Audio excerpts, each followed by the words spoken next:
And it's right here in the text because Jesus is saying this word look that he uses in the original language is called emblepo. Say emblepo. Emblepo is a very fun word to say. I don't know about you, but I've been saying this all week. Emblepo. Emblepo. I like that word. It's very fun. If you were to do your homework, you find out this word emblepo is actually an incredibly beautiful word, chocked full of so much meaning. It means explicitly, it means to discern clearly. Jesus says, look, he's saying discern clearly.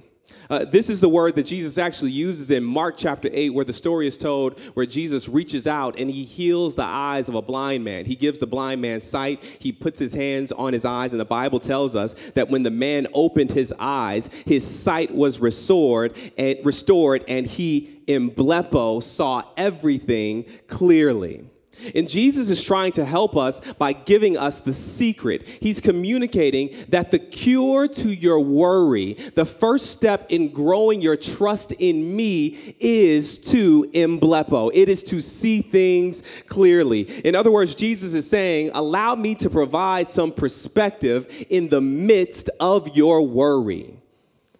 And I believe that we need this lesson, especially those of us who are habitual worriers, because worrying has a way of narrowing your focus.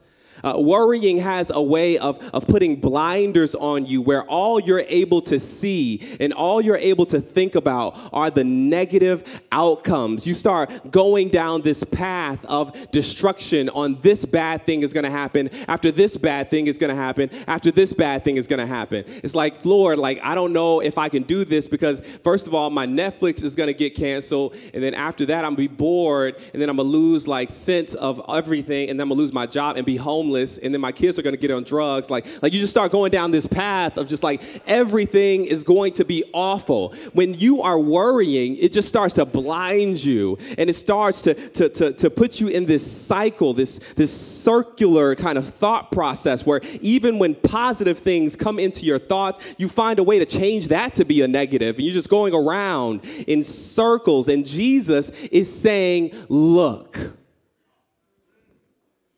He's saying, look, let me change your perspective. Jesus is saying, look, but the interesting thing is that Jesus isn't just saying to look at any old thing. He's not just saying to look at the stars. He's not just saying look at the sky. I mean, he could easily have made the point that his glory and his majesty are illustrated by looking at the stars of heaven. He could have said, look at the stars. He could have said, look at the animals, at all the beasts of the field and how I've made them in all of these different ways. And that could have easily illustrated that he has 1,000 ways to do something of which we know not. He could have said, look at the solar system and all of the different ways that I've created these planets of different elements all baked into them. There is something that I could do in your life that you've never seen before. Jesus could easily have said that. Instead, Jesus tells us to look at the birds, specifically to look at the birds of the air. And I found that to be very, very interesting. Why would Jesus tell us to look at birds? As Jesus points out, the birds do not store up their food and resources in barns. Jesus points out that they don't plant with plans to one day reap their harvest. They don't have an extensive backup plan for if things don't work out on a given day. Instead, here it is, a bird is simply faithful with each day that it is given. And he says, look at the birds, because birds are just simply faithful with each day that they are given. A bird will go out and get what it needs for its chicks when its chicks need it. A bird will go and find a twig when it needs that twig to go into its nest. A bird will get up early in the morning and go and find its worm. Now, it is the bird's job to go out and to dig in the dirt and find the worm. But if you were to ask the bird how the worm got there, the bird would probably respond by saying, "That's none of my business." You see, the bird faithfully does his part and trusts that God will faithfully do his part. Now we're warming up. Yeah. And Jesus points us to the birds because birds teach us that God is faithful to the faithful. As a matter of fact, you can't beat God's faithfulness.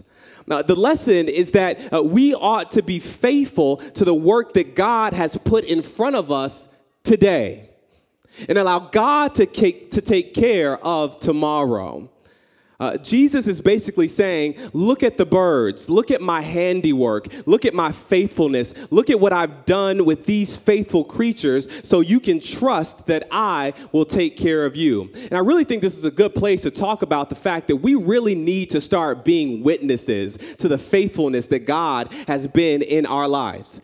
If God has been faithful to you, you have a responsibility to share your testimony, to be a witness of God's goodness in your life specifically.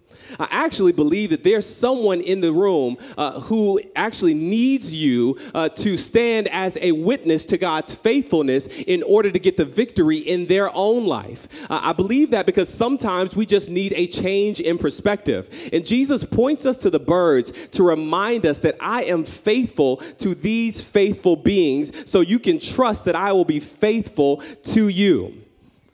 Sometimes you really just need to be able to see an example of God's faithfulness in your life. You need to be able to look at someone or something that God has been faithful to. I'll never forget, I was in seminary and we had to take Greek and Hebrew, and these were easily the hardest classes I've ever taken in my life, period. Like ever. Like these are some of the most difficult classes I have ever taken ever. I see a seminarian student right here who knows what I'm talking about. I mean, these were I literally decided I'm going to heaven because hell is going to be worse than this. Like, I can't do this. I cannot do this again. It was awful. It was terrible. I hated it. I hated taking Greek and Hebrew, but I had to take it. So in the class, they would literally choose a text like 1 Chronicles 7. And they would just write it out in Hebrew, and you had to completely copy down what you're reading, and it's just in the Hebrew. It's awful. It's terrible. It's difficult. These are dead languages. It's hard. Anyway, okay. So after certain tests, one particular professor would actually bring in former students who had been through the class to tell us their testimony on how they made it through. He would bring in these former students who'd been through the class and knew the difficulties of taking Hebrew and knew the difficulties of taking Greek, and he would have them stand in front of the class and tell us exactly how they made it through the class. And because I could look and see these people who'd been through what I was going through, I felt like I could make it through. Sometimes you need to look. Now, this isn't Greek or Hebrew, but I do believe that we can turn this into a classroom participation moment. If there is anyone in this room who God has been faithful to, that God has seen you through some things, that God has kept you, that God has kept up his end of the bargain, actually what I want you to do on the count of 3 is to stand to your feet as a witness that God is faithful. 1, 2, 3. God is faithful. Look. So if you need an example that God is faithful, look around you. The Bible says that you do not have to worry. You can be seated. You do not have to worry. And the first reason why Jesus gives us for why we should not worry is because we can look at the birds of the air. Do not worry. Why? Because that's none of your business. God will be faithful to you. Do what he asks you to do today and let him handle the rest.